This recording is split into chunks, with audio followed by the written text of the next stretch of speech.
O que cada estação pode falar? No frio ou no calor se pode ver que a cada dia há tempo pra mudar. E a vida é um constante aprender. Enquanto o tempo passa eu posso ver a cada passo um novo desafio. E se o medo tentar nos deter, o amor vai nos mostrar nosso destino. Um dia de cada vez, pra que eu possa me lembrar que todo caminho muda e eu também posso mudar. Aprender a ouvir e a falar, esperar ou correr enquanto há tempo pra mudar. La, la, la, la, la.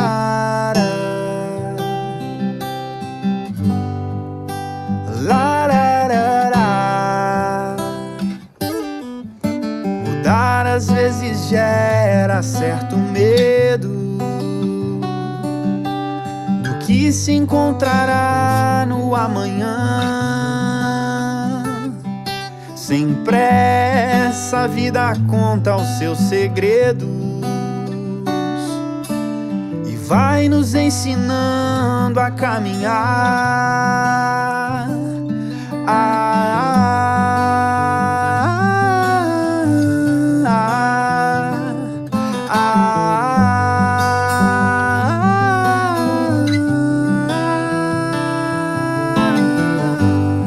Um dia de cada vez, pra que eu possa me lembrar que todo caminho muda e eu também posso mudar.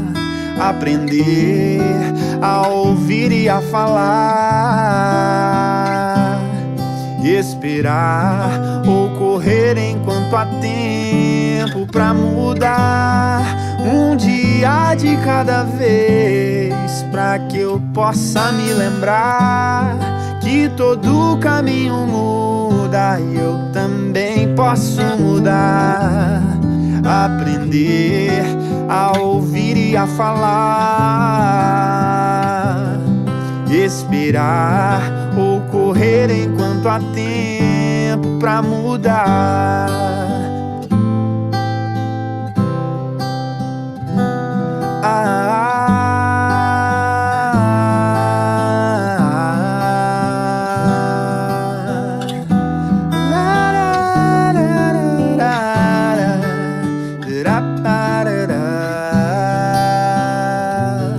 Ou correr enquanto há tempo pra mudar.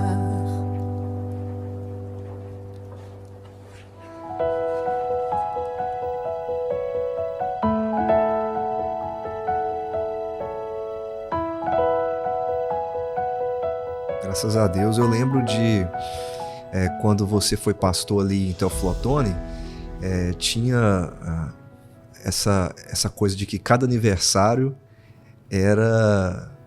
estava mais próximo daquela expectativa, né? E hoje poder celebrar o aniversário dele, né? Celebrar 22 anos do Gabriel é uma grande bênção debaixo de tanta providência divina assim, né? E eu ia até te perguntar das pessoas e realmente é difícil até você nomear todo mundo, né? Não. E para quem não sabe, seu irmão era o Arsênio, né? Isso. Eu sei que ele também participou muito na vida de vocês, né? Sim.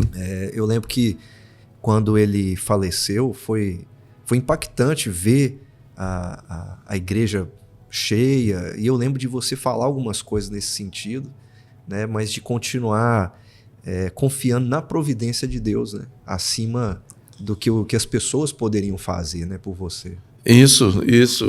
A gente, logo depois da morte do Arsênio, a gente entrou um pouquinho em crise, né?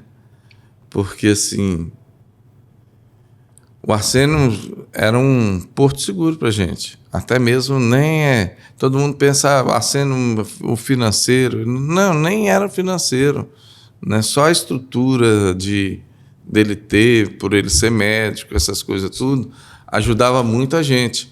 E logo depois que ele morreu, o Gabriel piorou muito.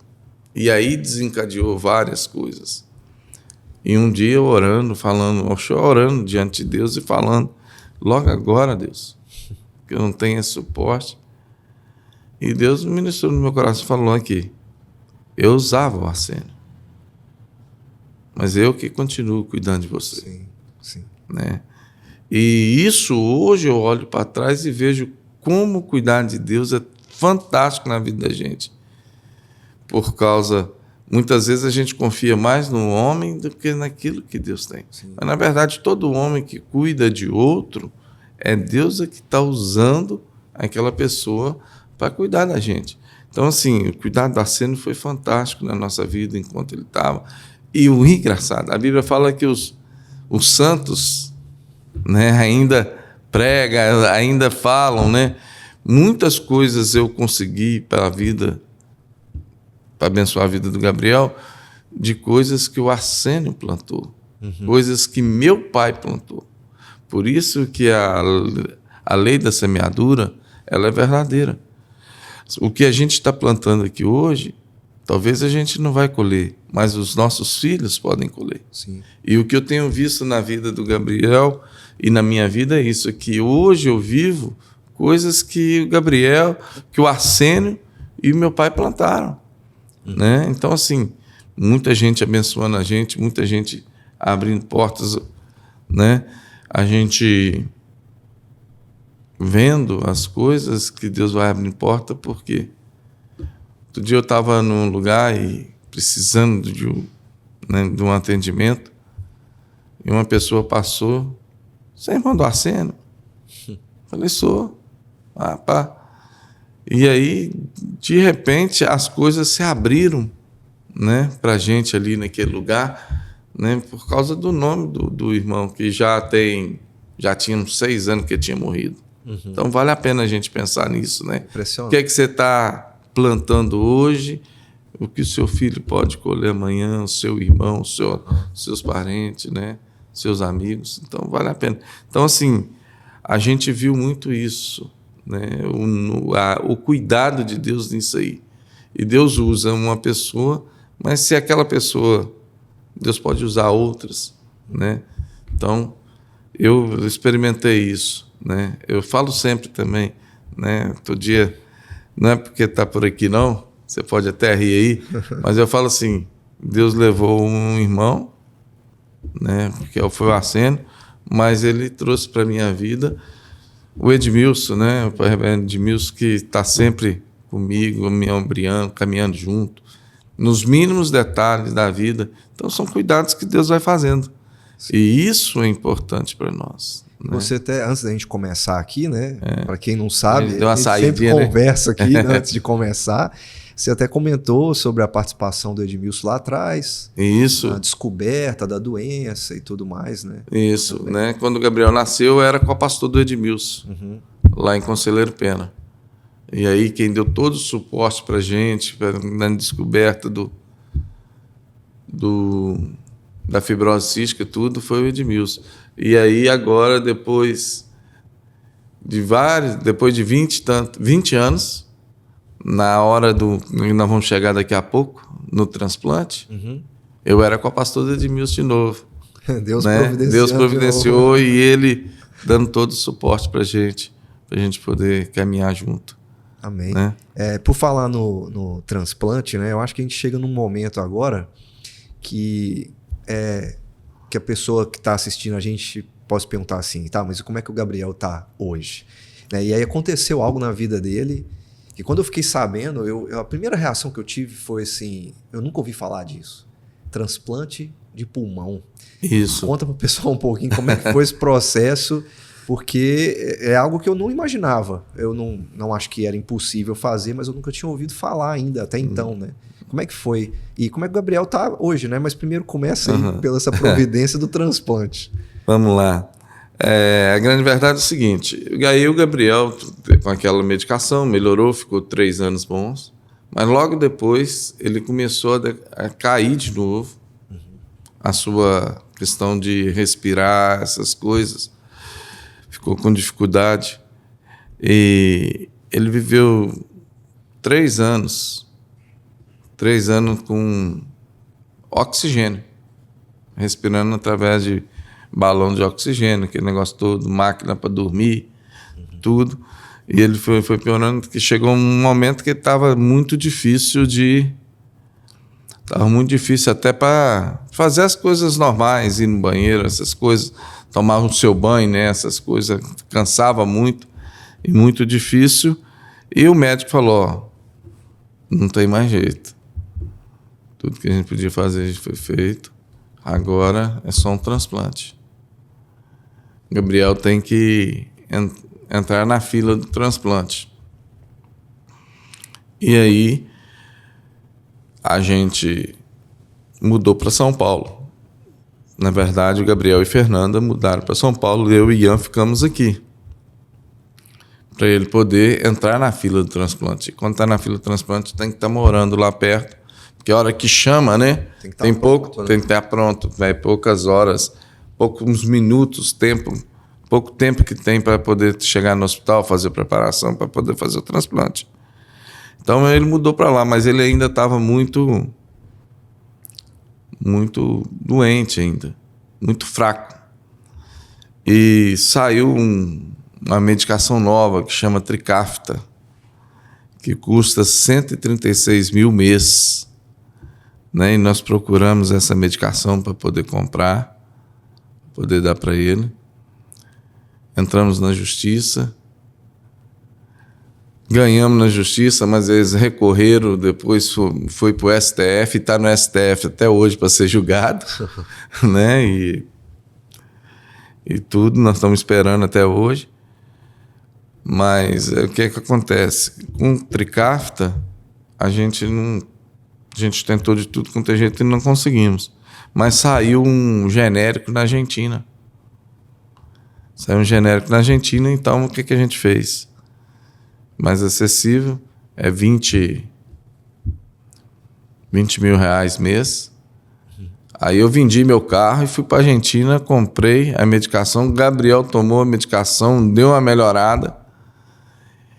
E no dia 28 de maio, o Gabriel já estava um pouquinho melhor, já tinha saído da respiração do oxigênio, já estava bem melhor, tomando essa medicação. Dia 28 de maio foi o aniversário dele, de 20 anos. E a gente comemorou o aniversário, tudo, eu, o irmão dele, o Ian e Fernanda lá em São Paulo. A gente veio embora. No dia 29 a gente veio embora. No dia 1º de junho, de madrugada, o telefone toca lá em casa. O meu telefone toca. Eu atendi, era do hospital do Einstein, falando que o pulmão do Gabriel tinha chegado, que era para ele estar lá dentro de meia hora. Meu Deus. De madrugada, liguei para a Fernanda, ela falou, já recebi o telefonema, nós já estamos indo para o hospital. Eu saí daqui e fui para São Paulo. Ele teve uma cirurgia de 16 horas de cirurgia. É muito tempo. Né? Bastante tempo. E ele fez o transplante de pulmão. Né? E um amigo meu, o Patrício, que você conhece muito bem, que é seu tio, ele falou uma coisa muito interessante, que ele falou assim, pastor, como que uma coisa tão complexa fica uma coisa tão simples na vida do Gabriel por causa do que Deus está fazendo? Porque um transplante de pulmão, uma coisa tão complexa, e foi rapidão. Você estava me explicando, né? É muito invasivo. Isso, né? abre, tira, coloca o conjunto todo, né? Pulmonar todo, e aí a gente foi ali vendo o cuidado de Deus com o Gabriel. Então, a gente percebe justamente isso, esse cuidado de Deus, e foi simples, né? Um milagre tão grande para nós, porque Hoje, há um mês atrás, ele fez a espirometria.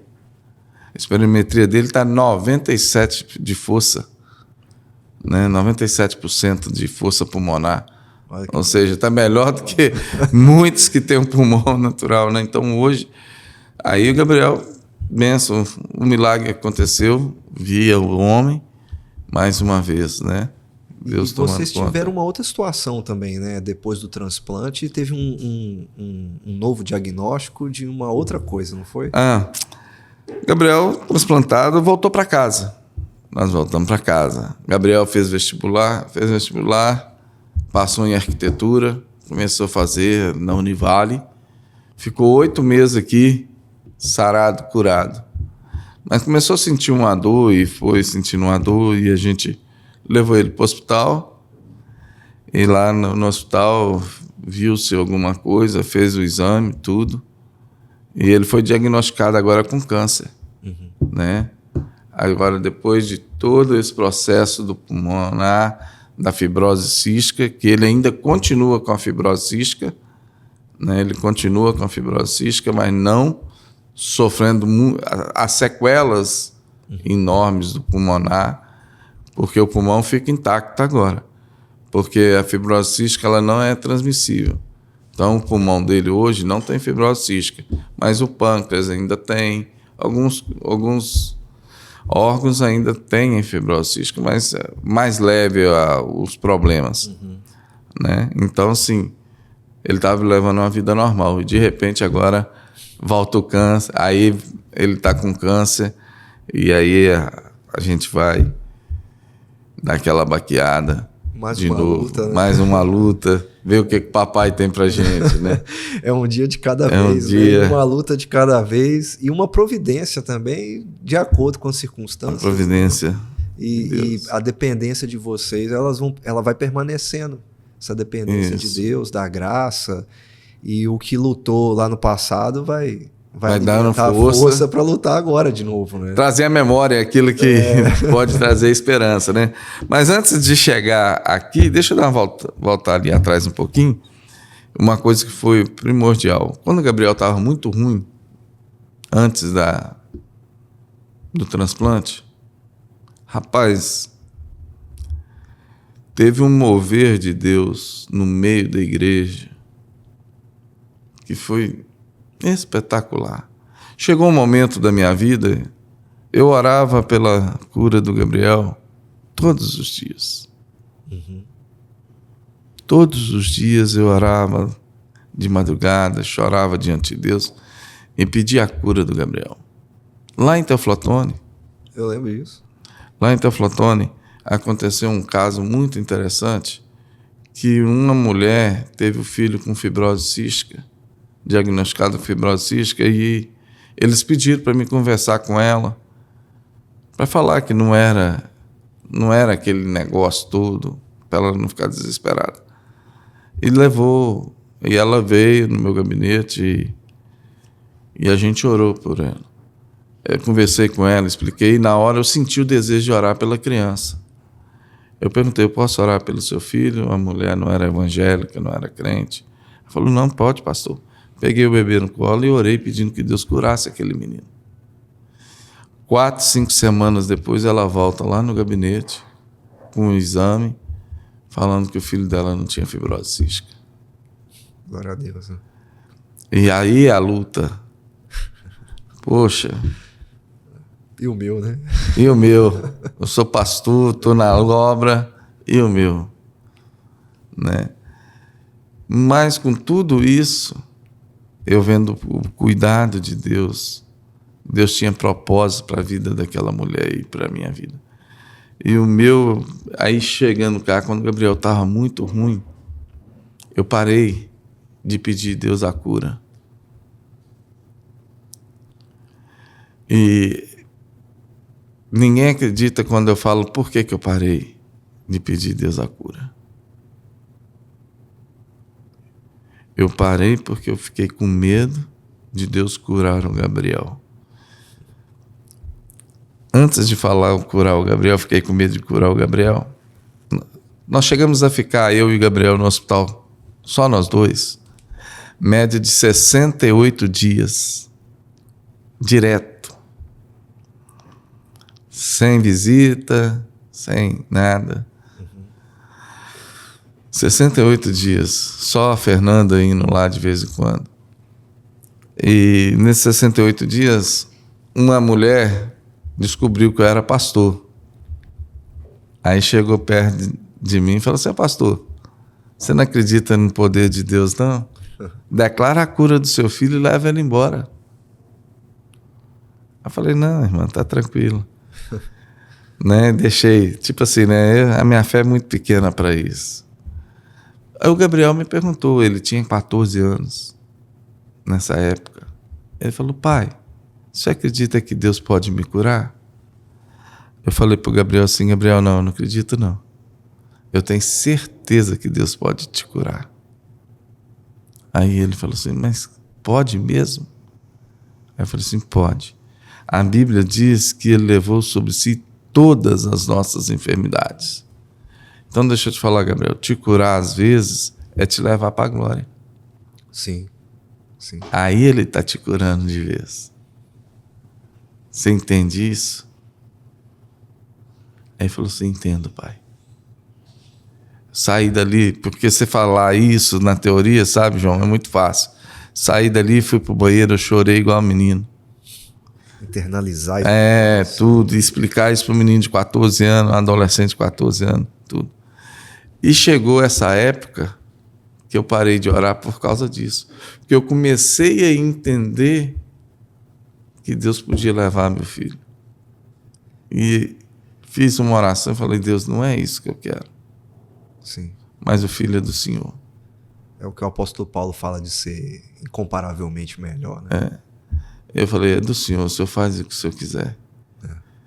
Mas a igreja não parou. A igreja, cara,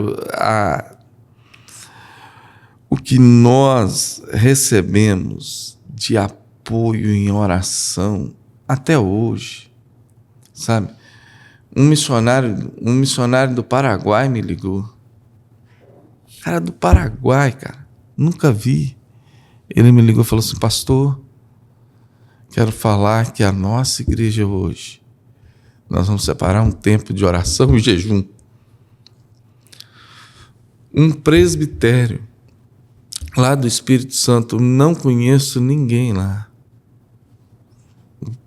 O secretário do presbitério de lá me ligou e falou: pastor, as nossas igrejas estão orando pelo seu filho hoje.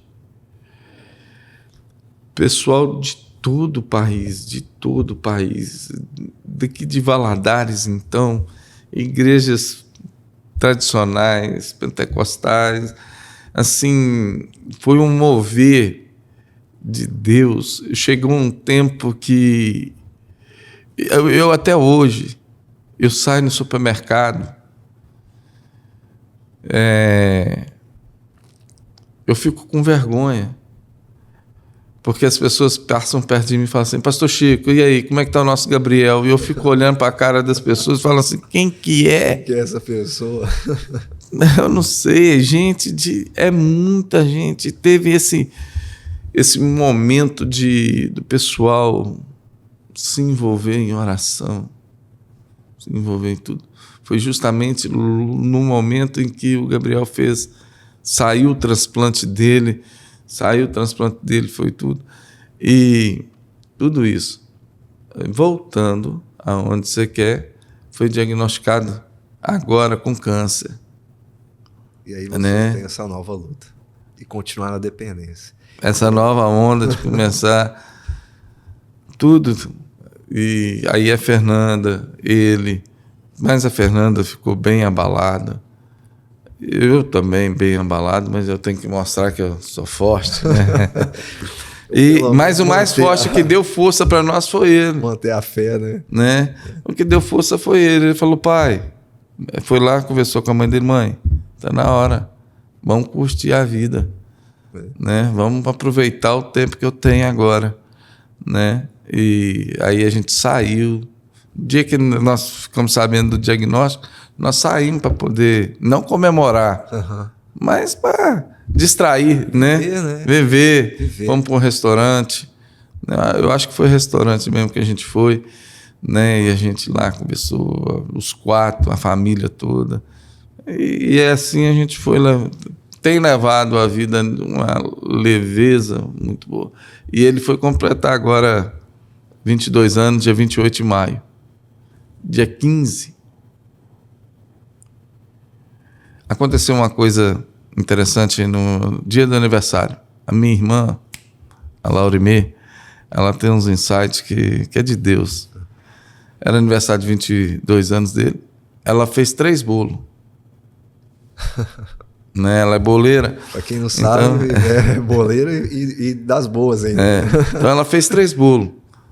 No primeiro bolo tinha o calendário dia 22 de 2002, de 28 de 2002 de maio, que era o dia do nascimento.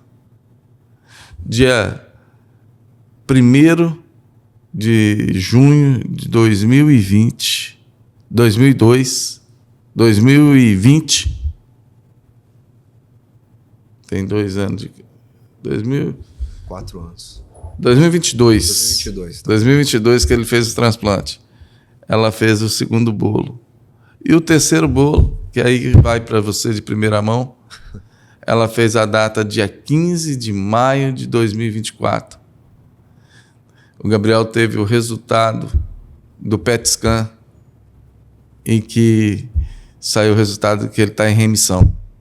Ou seja, hoje o Gabriel está curado. Amém. Né? Glória a Deus. Então, assim, nessa trajetória de 22 anos, a gente pôde ver o nascimento, o cuidado de Deus, com o teste do pezinho, a manutenção dele, até quando ele chegou quase a perder a vida. E aí, agora no dia 2022, ele ganha um novo pulmão e ele começa a viver. E depois ele tem o câncer. E agora, agora 2024, ele já tem a remissão. E tudo isso a gente consegue ver o cuidado de Deus e a graça de Deus na nossa vida. Amém. Eu tenho que encerrar com você. A gente poderia ficar aqui ainda contando muita história, mas você já falou muita coisa aqui. Mas eu gostaria, assim, quando eu recebo alguém aqui para conversar comigo, eu sempre gosto que no final a pessoa pense em quem está assistindo ela agora. E quando a gente entrega um programa desse, a gente não tem noção de onde ele pode chegar. Ele pode passar num hospital e uma pessoa pode assistir a sua entrevista hoje daqui uns 10 anos. Então isso pode causar um impacto tremendo na vida de alguém. O que você falaria para uma pessoa agora que talvez está passando pela mesma coisa ou não, mas que seja uma mensagem de encorajamento, de fortalecimento para essa pessoa? Difícil. Eu gosto muito daquele texto, 2 Coríntios, capítulo 12, verso 9, aquele clássico. Então ele me disse: a minha graça te basta. Eu gosto muito desse texto porque desde o dia que o Gabriel nasceu, eu pedi a cura e a resposta que Deus sempre me deu foi: a minha graça te basta. E eu quero falar para quem está nos escutando justamente isso. Mesmo que Deus não faça um milagre do jeito que a gente quer e que a gente sonha, a gente pode experimentar uma vida de milagre em meio à enfermidade e às lutas.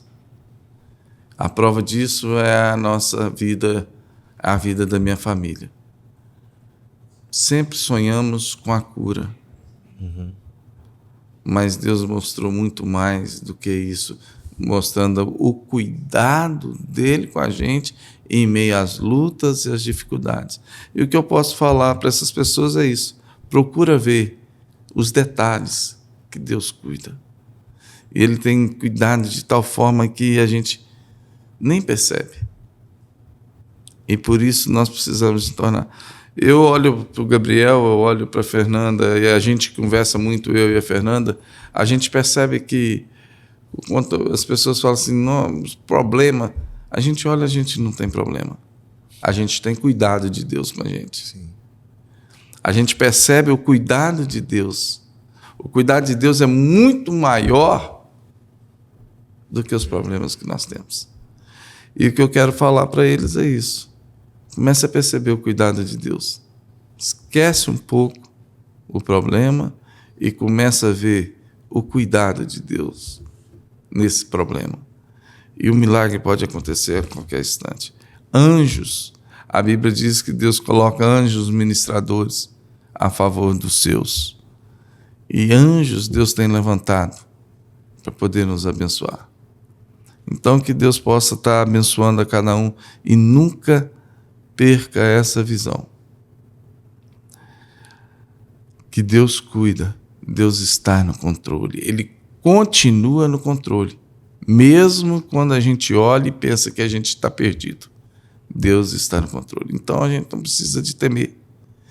Confiar nele. É graça.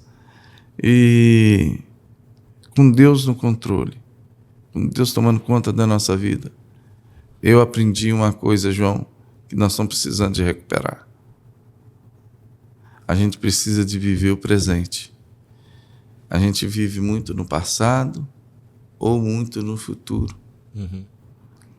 O médico disse para mim, quando o Gabriel nasceu, não é cristão, não é nada, ele só falou assim, aproveita cada instante da sua vida com seu filho, porque pode ser pouco tempo, por causa do diagnóstico, né? Uhum. E com isso nós aprendemos lá em casa a viver cada dia. Amém. Deus abençoe, obrigado pela oportunidade Eu de que compartilhar esse momento. Graças a Deus deu certo. Deu certo. Que Deus te abençoe, viu, Chico? Amém. Deus abençoe o Gabriel. E agradecer mais uma vez você ter estado aqui com a gente. E que Deus abençoe a vida de vocês. Amém. Deus abençoe você e toda a sua família também. E você que ficou com a gente até aqui, que Deus também te abençoe. Nós ainda temos muitas histórias para contar. Te vejo no próximo programa.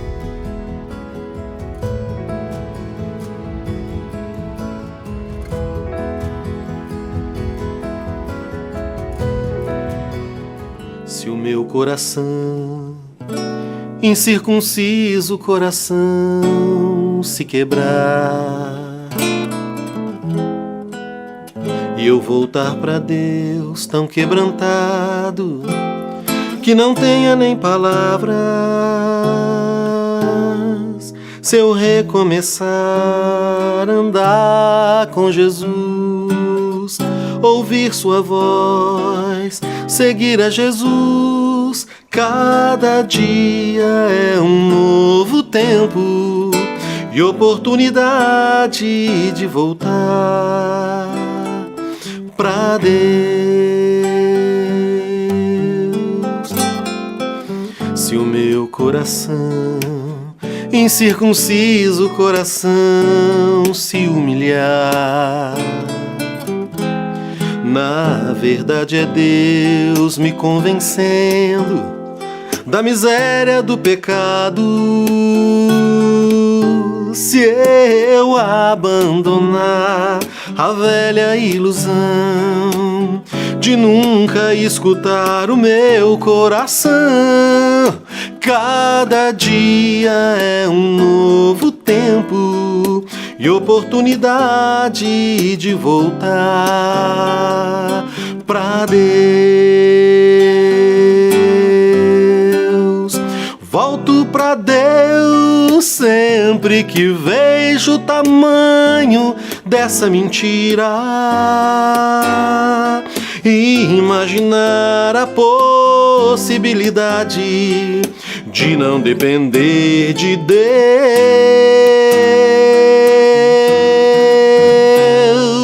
Volto pra Deus e esqueço o cansaço no ar. Você deseja entrar em contato conosco, nos enviar uma pergunta ou até mesmo seu pedido de oração? Basta enviar uma mensagem para o número de WhatsApp que está aparecendo na sua tela. Você também pode nos fazer uma visita e acompanhar as nossas atividades através das nossas redes sociais. Chamo Deus de Pai e volto pra Deus e esqueço o cansaço no abraço que não se esvai e volto pra Deus cada vez que eu oro, então eu chamo Deus de Pai,